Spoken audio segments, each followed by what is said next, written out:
ሰላም ጤና ይስጥልኝ ወዲ ቻናል ቢስፍ ተከታታዮች የመንግስትን ሰላም ጥሪ ተቀብለው የገቡ ወንድሞች አሉ። በሌላኛ ዜና ደግሞ በባህር ዳር ከተማ ቀበሌ 14 ላይ ታጣቂዎች አግተው እንደወሰዱ መረጃ እየወጣ ይገኛል። ሲቪል መስለው በመግባት እንግዲህ ከምሽቱ 12 ሰዓት ተኩል ገደማ አካባቢ አግተው ወደ ጫካ እንደወሰዱ ወደ 8 የሚደርሱ ሁለቶችም እንግዲህ አቅም ደካማ በመሆናቸው መንገድ ጥሏቸው እንደሄዱት ነው መረጃው የሚያመላክተው። ይህ በነዘመነ የሚመራው ቡድን ነው የወሰዳቸው። ወዴት ነው? ጫካ ነው ያሉ። እነዘመነ የት ነው ያሉ? ጫካ ነው ያሉ። የአማራ ህልውና ጉዳይ የሚሉት እነዚህ አጋች ቡድን ድርጅት የአማራ ህልውና ይላሉ እንጂ በስም አማራ እየነገዱ የሚገኙት ነው።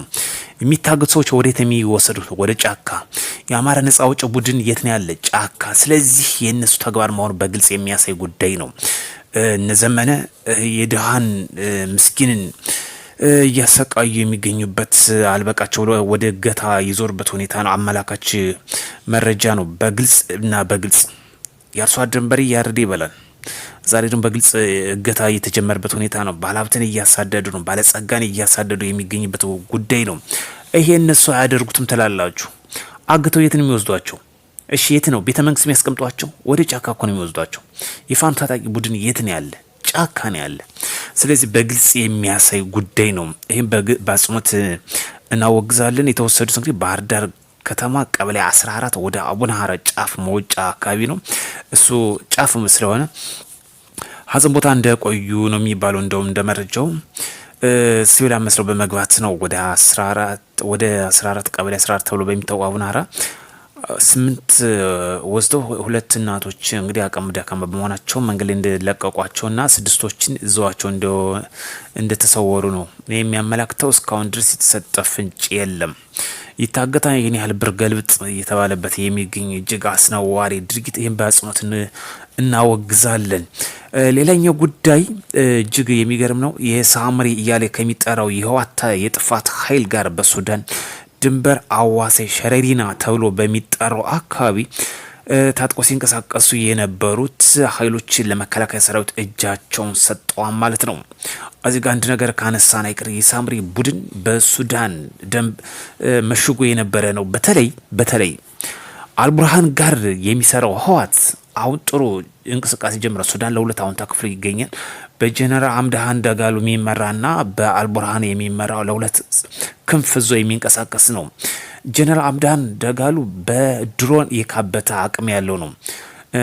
በአልቡርሃን የሚመራው ደግሞ ተዋጊ ጀቶች አቅም ያካበተ ነው። ስለዚህ የተዋጊ ጀቶችን በድሮን እያገኝበት ስለሚገኝ ወደ ሱዳን ወደ ኤርትራ እንዳሸሻቸው እናስታውሳለን። ተዋጊ ጀቶችን ኤርትራ እንዳሰፈራቸው በዝም ጀነራል አምደሃን ደጋሉ በአልቡርሃን ላይ እንግዲህ በኤርትራ ላይ እንደዛትም እናስታውሳለን።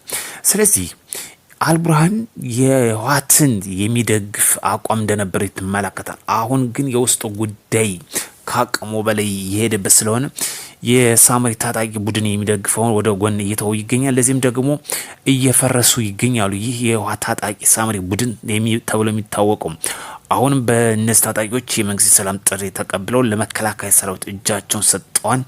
እናመሰግናለን። ሌላኛው ጉዳይ በጣም ከገረመኝ ስመለከትም ከነበረው መከታው ማሞ ፎቶ ወይም አልበም በፍሬም አሰርተው ፎቶ አሰርተው እያመለኩት ነው አንዳንዲስ ወይስ ምንድነው ትርጉሙ? እያየሁት ነበረ። ሸዋፋኖች የመከታው ማሞ ፎቶ በፍሬም አሰርተው የኛ ጀግናችን እያሉ እያመለኩት እያየሁት ነበር። እጅግ አስነዋሪ ድርጊት ነው። በጣም የሚገርም ጉዳይ ነው። ለማንኛውም ዶክተር አብይ በዛሬው ዕለት በህዝብ ተወካዮች ምክር ቤት ቀርቦ እንግዲህ ማብራሪያ ለሚቀርብላቸው ጥያቄ ምላሽና ማብራሪያ ይሰጣሉ። መልካም ቆይታ እንዲውላቸው እንመኛለን። እንዲሁም የመንግስት ሰላም ጥሪ በዛሬው ተቀብሎ ገባዋል። በሰሜን ጎጃም ዞን ይልማና ዴንሳ ወረዳ ወይም ደግሞ አዲ ተብሎ በሚታወቁ ቀጠና መንግስት ያቀረብላቸውን የሰላም ጥሪ ተቀብሎ የገቡት ያንሙት የያዛቸው ብርጌድ አባል የነበሩ ቢንያም ተገኘ፣ አይነሞኝ ገብሬ፣ አበበ በላይ የሚባሉት እነዚህ ወንድሞች የመንግስት ሰላም ጥሪ ተቀላቅለዋል። መልካም ቆይታ እንዲውላቸው እንመኛለን። ቀሪ ወንድሞችም ከዚህ እንድትማሩ ተስፋ እናደርጋለን። ምክንያቱም ሰሞኑን በጸዳሉ ደሴ እና በለጥ አንድ አርግ የመንግስት ሰላም ጥሪ ተቀብለው ከገቡት በደቡብ ጎንደር ዞን እነዚህ በዋነኝነት ይጠቀሳሉ። አሁን ከጸጥታ አካላት ጋር በመሆን በደቡብ ጎንደር ዞን የአካባቢውን ሰላምና ጸጥታ ለማስጠበቅ በቁርጠኝነት እየሰሩ የሚገኙ ጀግኖች ናቸው።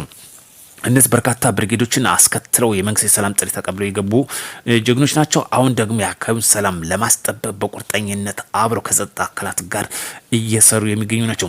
እነዚህም በሰላም እንኳን ደህና መጣችሁ። ሌላኛው ጉዳይ በሰሜን ጎጃም ዞን በደቡብ አቸፈር ወረዳ በተለያዩ ቀጠናዎች የተያዙት ትጥቆችን የምስራቅ እዝ 304ኛ ኮር 99ኛ ክፍለ ጦር ለወረዳው ማስረከቡ ተገልጿል ማለት ነው። የማረካቸውን የተለያየ ተተኳሾች መከላከያም እንዲሁ የጸጥታ አካላት በማማረክ የተማረከውን በአካባቢው ለሚገኘው ወረዳ ይሆን ወይ ቀጠና ይሆን ያስረክባን ያስታጥቃል። ስለዚህ እንደዚህ ነው መልካም ስራ የሚያስፈልገው እንጂ ማገት ወደ ጫካ መውሰድ እኔ ፋኖ አይደለሁም ይሄን ያደረገ ዘራፊ ቡድን ነው የምትሉት ማስተባበያ መሬት የወረዳ አይደለም።